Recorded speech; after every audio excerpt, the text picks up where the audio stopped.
So Ruben Amorim is not for changing. He is insisting on playing his formation the way he's playing already. He feels that this is the best way. Our Premier League record is down in the dumps, and he still insists that this is the best way of playing football. This is the best way of setting up Man United. This is the best formation. The players in the positions that they're playing in right now is the best way. How can that be? How can it be the best way and you not getting the results? I do not get this right now. Ruben Amorim, wake up, man, wake up, or you will be out of a job. Why are you doing this to yourself? Why are you being so stubborn? We saw this with Ten Hag. Ten Hag did exactly the same thing.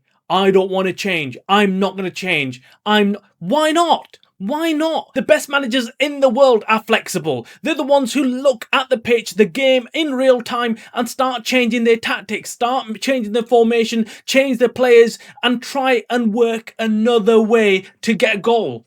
Apart from Ruben Amorim. Ruben Amorim is the type of guy who's sat there thinking, I don't care. I'm not going to change the formation. I'm not going to change the players that I'm playing. I want them exactly where they are. And if you don't like it, sack me. Sack me. That's what he's saying. He is giving a message to INEOS. And I'm telling you right now, this guy, Ruben Amorim, wants out. He wants out. Genuinely, he wants out. I can see it. It's written all over his face. He doesn't want to be at Man United anymore. He does not want to be here. He's not enjoying it. He's not enjoying it, and he doesn't want to be here. And the problem is he doesn't want to walk out. He doesn't want to walk out. He wants to get the sack. Of course, financially, it has a huge implication if he walks out. So he's probably sat there waiting for INEOS to make the call. And INEOS and the people in the board, our Man United board, they need to make a call. They need to make a call, and they need to make it quick. Do you think this kind of results, this win percentage would do at clubs like Barcelona? Would it do at Real Madrid? Would it even do at Bayern Munich? Would it even do in places like Arsenal and Chelsea and Liverpool? Do you really think if Slot came in and he had a win percentage around 25%, winning only 8 games out of 34 in the Premier League, do you feel Slot would still be in the job? I don't think so. I genuinely don't. I can't see many clubs sitting there thinking, we're going to stick with this manager. We're going to stick with this manager. We're going to stick with him. The problem is that you want to see some kind of movement. You want to see some kind of progress. There's not many fans out there that can say, do you know what? I can see some progress in this United team. I can see some change in this performance than what we had under Ten Hag. And I genuinely saw yesterday's performance as a throwback all the way to Ten Hag. And I thought, nothing's changed. Nothing's changed. Half-time, I was sat there thinking, we are shafted. We are shafted because we're going to have to make a call on this manager. And I was hoping that he might come out in the press conference, post-press conference, and say, look, I got hands up, I got things wrong. I got the tactics wrong, I got the selection wrong, and hands up, I need to go back to the drawing board. And maybe, just maybe, we need to start tweaking things here and there. No. He's saying, no, I'm not doing anything. He came out actually very aggressive with the press saying, I'm not going to change anything. I'm going to stick to exactly what I'm doing. And that's just wrong. That's wrong. And in any walk of life, if someone's that stubborn when they are screwing things up, you know, they become a bit of a liability. And INEOS have to look at Ruben Amorim now and think, shit, he's a liability right now. He has become a liability to the club. And if he's going to drag us down and keep on dragging us down, we need to cut our ties with him. It's going to be a very difficult decision. I know there'll be lots of fans, including me. I'm a huge Ruben Amorim fan. If you go back to my shows, you will see how I've been backing Ruben Amorim to perform and get the best out of this team. But the writing is on the wall. Ruben Amorim himself wants out of Man United. He was essentially telling us after the Grimsby game, he said, I want out, I want to leave. And then he's probably calmed down, probably thought about the financial implications, thought about everything else career-wise, and thought, I can't walk out. I can't walk out of this job, so I'm going to have to wait until they sack me. I'm going to have to wait. Maybe, again, it's like one of those things he thinks, oh, maybe the next game I might get something good out of this team and these players. But he's not. He's not getting the best out of these players. And we've got some really good players in this team now. We can't even argue that we haven't got good players. I just feel like he's, number one, not letting the players free. He's not letting them play. He's over-coaching them. And then the other thing is that he insists on playing Bruno Fernandes out of position in the midfield.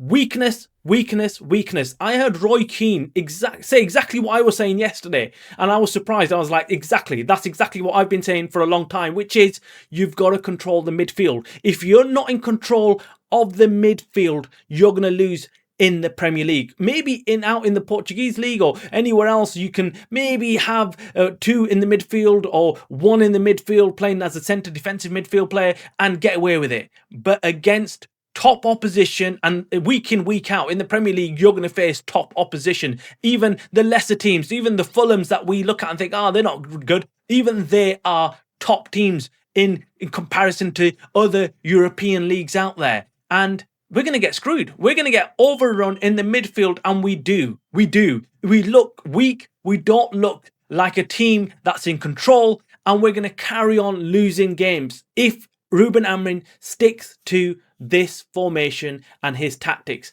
And I know there's some fans out there saying, no, it's got nothing to do with tactics. It's got absolutely everything to do with tactics. There's many of us who've sat there and thought United on paper are a better team than Burnley. They're a better team than Fulham. They're a better team than many other teams. On paper, man to man, United have got better players than some teams out there. But them teams come over and completely screw us. They completely school us. And how does that happen? How does that happen? Man to man, how can they be better than us?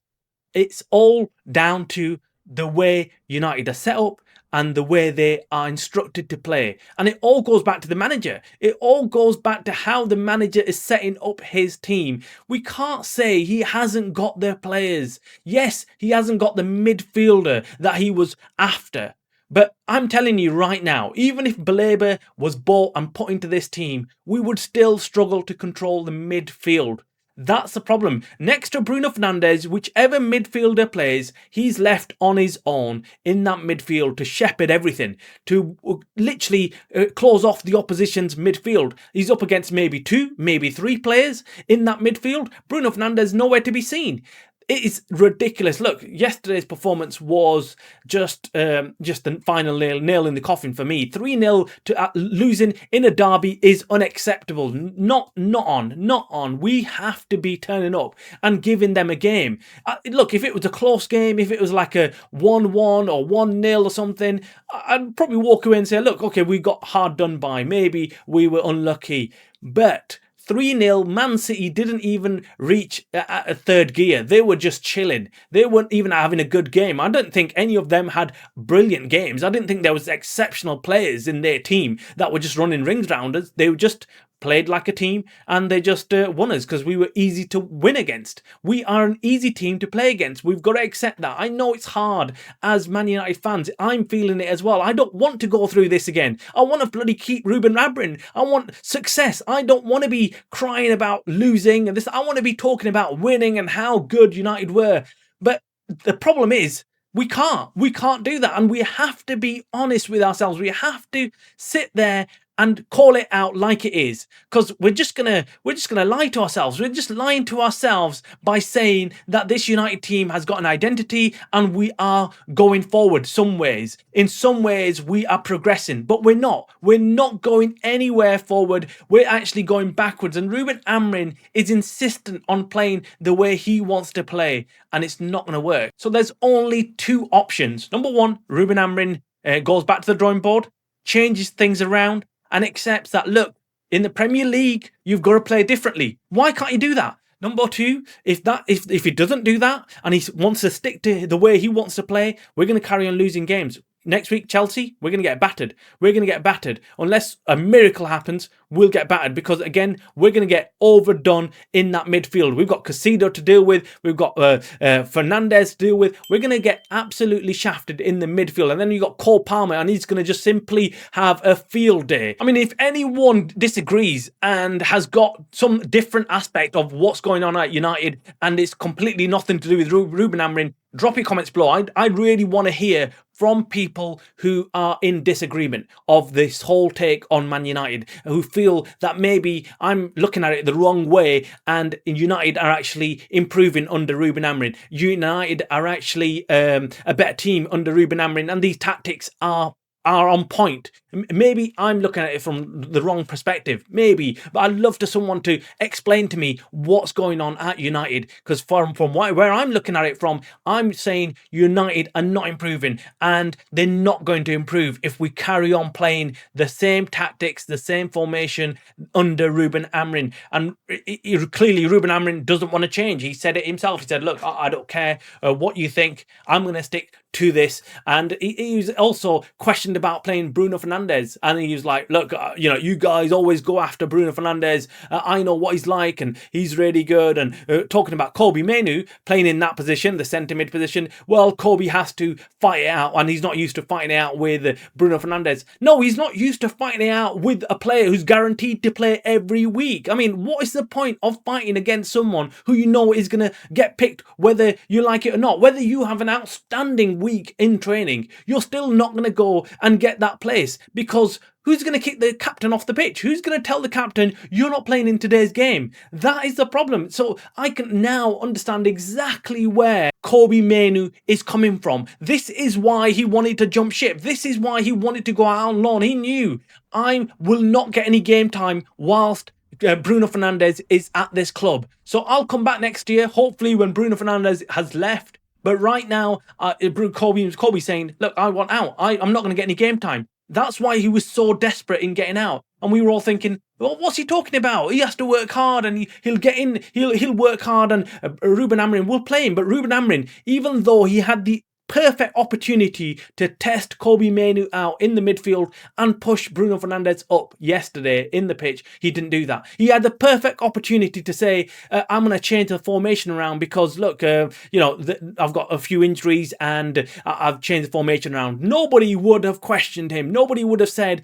why have you done that on, oh, Ruben Amorim's changed his formation and gone against his principles? No, they wouldn't have. Everyone would have said, oh, it's against Man City and he's had a few injuries and he's changed his formation up. Just seeing what it was like. I'm telling you, he is going to get himself sacked. He's going to get himself sacked, and no one else is to blame. Drop your comments below. Let us know what you thought about yesterday's game, what you thought about the tactics and him playing, what you thought about Man City. Were they just awesome against us, or was it us who were just shit? Let us know in the comments below. Drop your likes on this video. Make sure you subscribe if you're not already a subscriber, or it's the first time you've come across our channel. You're watching the Man Utd Stream channel, a channel by the fans for the fans.